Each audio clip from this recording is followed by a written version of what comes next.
ഞാനാണ് ചായ. നിങ്ങൾക്ക് എല്ലാവർക്കും അറിയാം, ഒട്ടുമിക്ക പേർക്കും ഞാനൊരു സ്പെഷ്യൽ ഐറ്റം തന്നെയാണ്. ചില പ്രത്യേക സാഹചര്യങ്ങളിൽ ഡോക്ടറുടെ ഡ്യൂട്ടി വരെ ഞാൻ ഏറ്റെടുക്കാറുണ്ട്. തലവേദനയുള്ള പലർക്കും ഞാനൊരു വലിയ ആശ്രയം തന്നെയാണ്. അതുപോലെ ഇവിടുത്തെ കൊച്ചമ്മയ്ക്കും ഞാനില്ലാത്ത ഒരു ദിവസത്തിൽ പറ്റത്തില്ല. പുറത്ത് നല്ല മഴയും കൂടി ആണെങ്കിൽ പിന്നെ പറയേണ്ട കാര്യം. ഈ വീട്ടിൽ ഞാൻ മാത്രമല്ല, വേറെയും കുറേ ആൾക്കാരുണ്ട്. പുറത്ത് നല്ല മഴയുണ്ട്, നല്ല ഇരുടും ഉണ്ട് കേട്ടോ. അങ്ങനെ നമ്മൾ അടുക്കളയിലേക്ക് പോവുകയാണ്. അവിടുത്തെ കൊച്ചമ്മ, വലിയ കൊച്ചമ്മ കാര്യമായിട്ട് അവിടുന്ന് കട്ട് ചെയ്ത് ഇടുന്നുണ്ട്. ഈ മുറിച്ചിടുന്നതൊക്കെ എൻ്റെ കൂട്ടുകാരി തന്നെയാണ്. ഇവിടെ മൊത്തം 5 ആൾക്കാരുണ്ട്. 5 ആൾക്കും കൂടെ വെട്ടി വിഴുങ്ങാനുള്ളതാണ് ഈ കുക്കറിലേക്ക് ഇപ്പം മുറിച്ച് ഇട്ട് കൊടുക്കുന്നത്. വടി പോലെ നീണ്ടു നിൽക്കുന്ന ക്യാരറ്റിന വെട്ടി നുറുക്കി ആ കുക്കറിലിട്ടിട്ടുണ്ട്. അതേപോലെ ഉരുണ്ട് നിൽക്കുന്ന നമ്മളെ ഉരുളങ്കിഴങ്ങിനെ തറച്ച് മുറിച്ച് 3-4 കഷ്ണങ്ങളാക്കിയിട്ടുണ്ട്. ഉച്ചയ്ക്ക് ഇവർക്ക് സാമ്പാർ വെക്കണം, ചോറിന് കൂട്ടാൻ. അതിനാണ് തീറ്റ ഇവരുടെ മെയിൻ ആയതുകൊണ്ട് തന്നെ രാവിലത്തേക്ക് ഇവരാക്കിയത് ദോശയാണ്. ഇവിടുത്തെ കൊച്ചമ്മയാണെങ്കിൽ നല്ല സ്റ്റൈലായിട്ട് ദോശ ഇടും, കാണാൻ നല്ല ഭംഗിയുണ്ട്. ചട്ടുവത്തിന് ഇന്നെന്തോ ദേഷ്യം പിടിച്ചിന്, അതുകൊണ്ട് രാവിലെ തന്നെ ആള് പണിമുടക്കിയാൽ എന്താ വിട്ടുകൊടുക്കില്ല എന്ന് പറഞ്ഞിട്ട് വേറൊരു ചട്ടുവത്തിന് എടുത്തിട്ട് കൊച്ചമ്മ വന്നിട്ടുണ്ട്. ഇവനാൾ സൂപ്പറാന്ന് കരുതി കുറച്ച് ഷോക്ക് ഇറക്കുന്നുണ്ടെങ്കിലും പിന്നെയാണ് മനസ്സിലായത് ഇവൻ അത്ര ശരിയല്ല എന്നുള്ളത്. അത്ര ചൊല്ലിയിട്ടും പറിച്ചിട്ടും ആ ദോശ ഇങ്ങോട്ട് പോരുന്നില്ല കേട്ടോ. വലിയൊരു മൽപ്പിടുത്തത്തിന് ശേഷം എങ്ങനെയല്ലോ ദോശ പൊട്ടാണ്ടങ്ങ് കിട്ടിയിട്ടുണ്ട്, അതന്നെ ഭാഗ്യം. അങ്ങനെ ഒരാൾ ദോശ ഇടുമ്പോൾ മറ്റേയാൾ ഇതാ ഇവിടെ അരച്ചെടുക്കുന്നുണ്ട്. സാമ്പാറിനുള്ള തേങ്ങയാണ് ഈ അരച്ചെടുക്കുന്നത്. ഈ കുക്കർ ഇപ്പം കൂക്കും വിചാരിച്ചിട്ട് ഒരാളവിടെ കാര്യമായിട്ട് ക്യാമറയും പിടിച്ച് വെക്കുന്നുണ്ട്. പക്ഷെ അവരെ പറ്റിച്ചിട്ടുണ്ട്. അതുകൊണ്ട് ഈ കുക്കറിനെ എനിക്ക് ഭയങ്കര ഇഷ്ടമാണ്.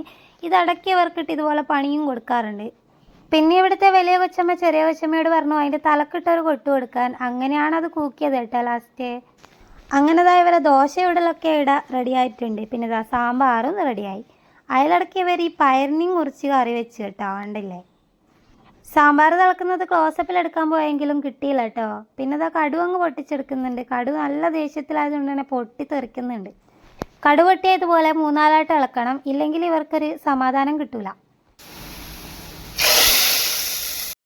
എന്നാന്നറിയില്ല, ഈ ഒരു ഒച്ച വെക്കുമ്പോൾ കിട്ടുന്ന സുഖം ഒരു ബടി പൊട്ടിച്ചാൽ പോലും കിട്ടൂല. അങ്ങനെ രാവിലെ ഇവരെ കറിയും ചോറും എല്ലാം റെഡി ആയിട്ടുണ്ട്. പിന്നെ ഇതാ തുടച്ച് പഠിച്ച് അവിടെയൊക്കെ വൃത്തിയാക്കി ഇടുന്നുണ്ട്. ചോറാണെങ്കിൽ ഇവിടെ തലയും കുത്തി നിൽക്കുന്നുണ്ട്. ഇവിടുത്തെ ഒരു കൊച്ചമ്മക്ക് ചെറിയൊരു വട്ടൊക്കെയുള്ള കൂട്ടത്തിലാണ്. ഇതാണ് ഒരു വട്ട് കേട്ടോ. ചിലപ്പോൾ ഇതുപോലെ എന്തെങ്കിലുമൊക്കെ ഇതുപോലെ അബ്നോർമലായിട്ട് കാണിക്കാറുണ്ട്. കുറച്ചിപ്പുറം നോക്കിയാൽ വീണ പൂവിനെ നോക്കി ചിരിക്കുന്ന വീവാത്ത പൂവാണ്. മറ്റൊരിടത്താണെങ്കിൽ ഓണപ്പൂവ് കുറച്ച് രാജകീയമായി നിൽക്കുന്നുണ്ട്. ഇനി ഞാനാണ് ഇവിടുത്തെ താരം എന്നുള്ള ഇതിൽ ഓണയ്ക്ക് വരാനായില്ലേ. ഇവിടുത്തെ കൊച്ചമ്മ നട്ടു വളർത്തിയതാണ് ഈ ചെടികളൊക്കെ. കാണാൻ നല്ല ഭംഗിയുണ്ടല്ലേ. ഇതൊക്കെ കൊഴിഞ്ഞു പോയിട്ടുണ്ട് ഈ മഴയത്ത്. അതിനെയൊക്കെ എടുത്ത് നോക്കുന്നതാണ് കേട്ടോ, സങ്കടം കൊണ്ടായിരിക്കും. ഈ ഇരിക്കുന്ന ചെടിയാണെങ്കിൽ അങ്ങ് കണ്ണാടിപ്പറമ്പിൽ നിന്നാണ് ഇങ്ങോട്ടേക്ക് വന്നിട്ടുള്ളത്. ഇവരൊരു ബന്ധുവീടാണ് കണ്ണാടിപ്പറമ്പ്. ആടെ എപ്പോൾ പോയാലും ഇവർ ഇതുപോലെ ഓരോ സംഭവങ്ങൾ ഇവിടെ കൊണ്ടുവന്ന് നടാറുണ്ട്. അതിൻ്റെ കൂടെ തന്നെ പുല്ലും ചപ്പും ഒക്കെ പടാറുണ്ടേ. അങ്ങനെ കൊണ്ടുവന്ന ഒരു ചെടിയാണിത്. അത് കുഴിച്ചിട്ടേക്കുന്നതാണെങ്കിൽ ഇവിടുത്തെ അച്ഛൻ്റെ മാട്ടുവാനിയിലുമാണ് കേട്ടോ. അങ്ങനെ കുറേ കാര്യങ്ങളുണ്ട് ഇവരുടെ കാര്യങ്ങൾ പറയാനാണെങ്കിൽ. പിന്നെ ഇവിടുത്തെ ചെറിയ കൊച്ചമ്മ മുറ്റത്തോട്ട് അങ്ങോട്ട് ഉലാത്താൻ ഇറങ്ങിയിട്ടുണ്ട്. വെറുതെ ഇതുപോലെ എപ്പോഴും നടക്കുന്നത് കാണാം. പ്രത്യേകിച്ച് ഇതുപോലെ മഴയൊക്കെയുള്ള സമയത്ത് ഇങ്ങനെ വെറുതെ നടക്കും. പിന്നെ ഇവിടെ കാണുന്ന ചപ്പ്, പുല്ല്, പൂമ്പാറ്റ തുടങ്ങിയതിനൊക്കെ വീഡിയോ എടുക്കലാണ് മെയിൻ പരിപാടി.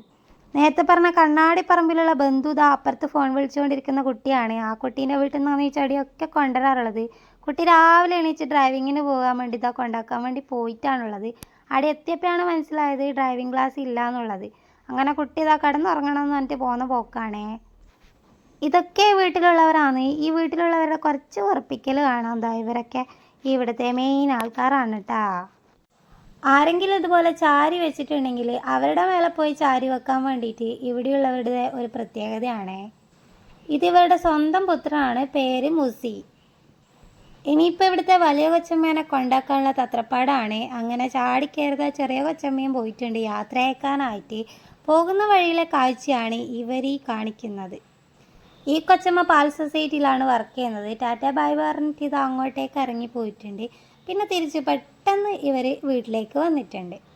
കാര്യം പറയുന്നല്ല, ഇതൊക്കെ കഴിഞ്ഞിട്ട് വേണം ഇവർക്ക് ചായ കുടിക്കാൻ. ഫസ്റ്റിൽ തന്നെ വന്ന ഉടനെ ചായയാണ് ഇട്ട് അടുത്ത് കുടിക്കുന്നത്. പിന്നെ തലേന്ന് വെച്ച ചിക്കൻ കറിയും. അപ്പോഴും ഞാനില്ലാത്തൊരു കച്ചവടം ഇല്ല. കണ്ടില്ലേ ഞാൻ അവിടെ ഇരിക്കുന്നത്. പിന്നെ ഇവിടുത്തെ തലമൂത്ത കൊച്ചമ്മയുടെ എൻട്രിയാണ്. പത്രം വാങ്ങാനാണ് ഇപ്പോൾ പുള്ളിക്കാരി വന്നേക്കുന്നത്. പത്രമില്ലാത്തൊരു ജീവിതം ഈ പുള്ളിക്കാരത്തിക്കില്ല. പിന്നെ നല്ല മഴയാണ് 2 ദിവസമായിട്ട് പെയ്തുകൊണ്ടിരിക്കുന്നത്. അതുകൊണ്ട് തന്നെ നല്ല ഇരുടുമുണ്ട്. പിന്നെ ഇവിടെ ഇതാ 2 മുട്ട ഇവിടെ പുഴുങ്ങി വെച്ചിട്ടുണ്ട്. അതിലിടക്ക് 4 കാടമുട്ട അവിടെ പുഴുങ്ങി വെച്ചിട്ടുണ്ടായിന്. അതൊന്നും അവർ വീഡിയോ എടുത്തിട്ടില്ല കേട്ടോ. അതൊക്കെ അകത്താക്കിയിട്ടാണ് ഈ 2 മുട്ടേനെ മാത്രം കാണിക്കുന്നത്. പിന്നെ ദാ ഈ പാത്രങ്ങളൊക്കെ വടിക്കാനുണ്ട്. മഴ തന്നെ തകർത്ത് പെയ്തുകൊണ്ടിരിക്കുന്നുണ്ട്. ഇവിടെ തുണിയാണെങ്കിൽ പുറത്ത് ഇതാ കൊണ്ടുപോയി പുതിർത്തി വെച്ചിട്ടുണ്ട്. മഴയായതുകൊണ്ട് പുറത്തിറങ്ങാൻ പറ്റാത്തതുകൊണ്ട് തന്നെ പാത്രം വടിച്ച് ആ ഒരു സങ്കടം അങ്ങ് തീർക്കുകയാണ്. ഇവിടുത്തെ കുട്ടിക്ക് ഒരു ലോഡ് കളിപ്പാട്ടുണ്ട്. പിന്നെയും ഈ കുട്ടി ആവശ്യപ്പെടുന്നത് കളിപ്പാട്ടത്തിന് തന്നെയാണ്. മഴ എത്ര നല്ലോണം പെയ്താലും തോറ്റു കൊടുക്കൂല എന്ന് പറഞ്ഞിട്ട് കൊച്ചമ്മ ഇതാ മഴക്കോട്ടൊക്കെ ഇട്ടിട്ടാണ് അലക്കിയെടുത്ത് വന്നിട്ടുള്ളത്. ഇപ്പം അങ്ങനെ അതൊക്കെ ഇതാ വിരിച്ചെടുക്കുന്ന രംഗങ്ങളാണ് ഇപ്പം കണ്ടുകൊണ്ടിരിക്കുന്നത്. ഇതൊക്കെ എപ്പോഴാണ് ഉണങ്ങുക എന്നുള്ളത് ഒരു ഐഡിയ ഇല്ല. വിരിച്ച് അങ്ങോട്ട് ഇടുക തന്നെ. ഈ പണിയൊക്കെ വളരെ പെട്ടെന്ന് തീർത്ത് നേരെ കയറിയത് കിച്ചണിലേക്കാണ്. എന്തോ തിരക്ക് പിടിച്ച കാര്യത്തിനാണെന്ന് വിചാരിച്ചേ. വേറെ ഒന്നല്ല, ഞം തന്നെയാണ്. ഒരു മുട്ട ഇതാ പ്ലേറ്റിലേക്ക് തട്ടി, ഒരു മുട്ട വായിലേക്കും തട്ടി. എന്നാൽ പിന്നെ പോവുകയാണേ. ഇന്ന് ഇത്രയേ ഉള്ളൂ. Bye bye.